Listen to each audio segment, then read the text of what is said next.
Have you looked at the cost of buying a new car lately? It's totally insane. If you're like me, you're okay with driving something a little bit older. And despite the newest vehicle I own being 19 years old now, you'd never guess by looking at it.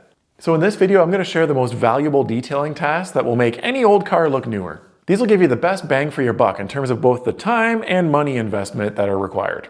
By the way, these are just some of the tips from my guide to making your car stand out. If you want the rest of the tips, you can download the full guide at the link down below, totally free. Number 1, restore your headlights. Nothing ages a car quite like a set of cloudy yellow headlights. Seriously, you can spend 40 plus hours perfecting your paint on your car, but if your headlights aren't taken care of, the whole front end is going to look like crap. I've got some good news and some bad news here for you. The good news is that it's actually really easy to restore them yourself. You can either piece together your own products or just buy a complete kit from pretty much any big box store. I find it takes me no more than an hour to do this. You simply sand the failed UV coating off of your headlights and then back your way out by wet sanding with higher and higher grit sandpaper. Then you just polish out your sanding marks and protect the fresh headlights with your coating of choice. You can use a dedicated headlight coating or a ceramic coating. Some people use a spray-on clear coat. Some people just use paint protection film. There's a bunch of options to protect them. And now for the bad news. Sometimes your headlights are just too far gone to be restored. You can still improve them, but if they're faded and cracked on the inside of the lens, I don't care if you sand them with 300 grit, they ain't coming back. In that case, you gotta just swap them out with new ones, which is still totally worthwhile for the appearance of your car, especially if you get cheaper ones on Amazon or something. Cost me about 200 bucks. Number 2, polish your paint. Did you know that our brains are wired to be attracted to shiny things? It's actually a matter of survival. You see, things like clean drinking water or fresh fruit are shiny, glossy, wet looking. Coincidentally, the same 3 things that can be used to describe freshly polished paint. So if you want your car to break necks, machine polishing your paint is the biggest cheat code there is. That's where paint correction comes in, and it's the reason why people are either willing to pay thousands of dollars to have a pro do it for them, or they're willing to spend dozens of hours in the garage staring directly at bright lights. It'll make you go crazy. This can be a little hard to justify on older vehicles that are in kind of rough shape or on a vehicle that you know is likely just going to get scratched again. You don't want to spend all that time or money and not have the results last very long. But I've got a secret for you. Rather than doing a full-on paint correction, you can just use an all-in-one polish to do what's referred to as a paint enhancement instead. And unlike a correction, it can be done in a day with minimal products and it doesn't remove anywhere near as much clear coat. That means way less risk. It'll cut, polish, and wax your paint in one single step. Of course, the results are not as good. It'll remove the light or the moderate scratches, but it won't fix the deep ones. The biggest benefit that it offers, though, is that it'll make your paint look shiny. Like, stupidly shiny. So if an actual paint correction either isn't in the budget or maybe it's just too intimidating, try doing a paint enhancement instead. Now, as much as I love our Tacoma here, the paint job is not exactly show quality. A few years ago, I wanted to do something to still make it pop. So I focused on something other than the paint, and the results looked pretty darn good there, bud. Then, later on, when I was tasked with making this M3 shine, despite the paint not being really able to be safely polished, I did it again. So what was it that I did? Oh, I gotta get back inside. It's freaking cold out here. Number 3, restore your plastic trim. As your car ages, being out in the elements as well as the UV from the sun causes your black plastic trim to get dull and faded. And obviously, new cars don't suffer from this yet. That means that if we want our cars to look as new as possible, it's important that we get this back to black again. Except, don't use back to black. I tried it, that stuff sucks. Sorry mothers, if you're watching this. How you do this really depends on the condition of your trim and what you're trying to accomplish. If your plastics are at the point of being damaged, then re-dyeing them with a product like Solution Finish is probably the way to go. But in most cases, that's overkill. You don't need to do that. It's highly likely that a dedicated trim dressing or a ceramic coating will make it look awesome again.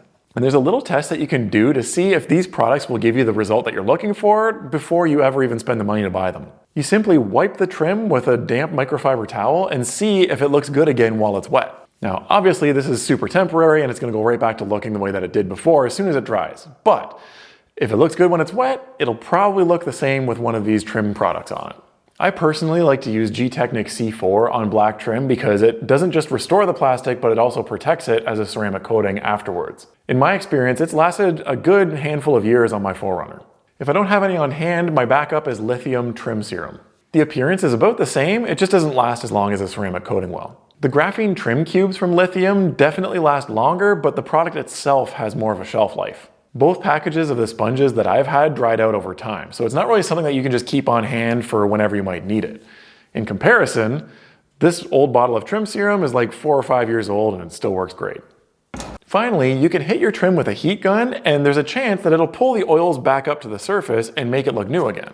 I'm not a big fan of this because first off, it didn't give me very good results. And second, you can only bring the oils to the surface so many times before eventually they run out. And when they do, the plastic gets really brittle and it could break. So I would recommend using a product to bring your trim back. Yeah, it'll cost you some money, but it's still way cheaper than replacing your trim if it breaks from a heat gun. Number 4, deep clean your wheels. We all know that automatic car washes don't do a great job of washing and drying your car. But perhaps one of the things they're the worst at is cleaning your wheels. I can usually spot when a car only goes through touch-free car washes by the buildup of brake dust on the wheels, particularly in the corners of the spokes and the inner barrels. So if you want your car to look new, you got to get rid of that buildup. Ignoring this will not only make your car look old and weathered, but it can actually cause real damage to the paint on your wheels. Brake dust is corrosive, and if you give it a chance to bake onto the surface, it's permanent. You'll never get it off, and your paint can start chipping off instead. Not a good look, trust me. And sadly, when that happens, the only way to fix it is to have them refinished. Not cheap. Luckily, avoiding all this is super easy. Just invest in a couple of wheel brushes to be able to reach into all the areas that you need to reach, and pretty much any half-decent wheel cleaner. Use this every time you wash your car and the brake dust won't have a chance to build up on your wheels. Now, if you've let your wheels go for quite a while, it's a good idea to take them right off the car to clean them thoroughly. Think of it as a way to reset the aging process, along with a promise to stay on top of it with every wash going forward. If you want to protect your wheels and make them easier to clean, you can take this to the next level and apply a ceramic coating to them. In my experience, it is totally worth it. I did a 10,000 kilometer road trip with my 4Runner while towing a trailer, and when I came home, the wheels were purple with baked on brake dust. The comparison between the back wheels just have some dirt on them, and these front ones, we got a lot of brake dust on here. Hopefully it's not baked on permanently. And I was shocked at how easily it washed off with just a pressure washer. And even though I chose not to ceramic coat my MR2's paint, the wheels were one of the only things that I did apply a coating to. It just makes life so much easier. The moral of the story here is that clean wheels make a car look newer. Now, if your goal is to make your old car look new again, I don't want you wasting hours of your time using something like a clay bar only to find out that it actually just made your paint look worse. Focus on these 4 tasks and it'll take years off of your car's age.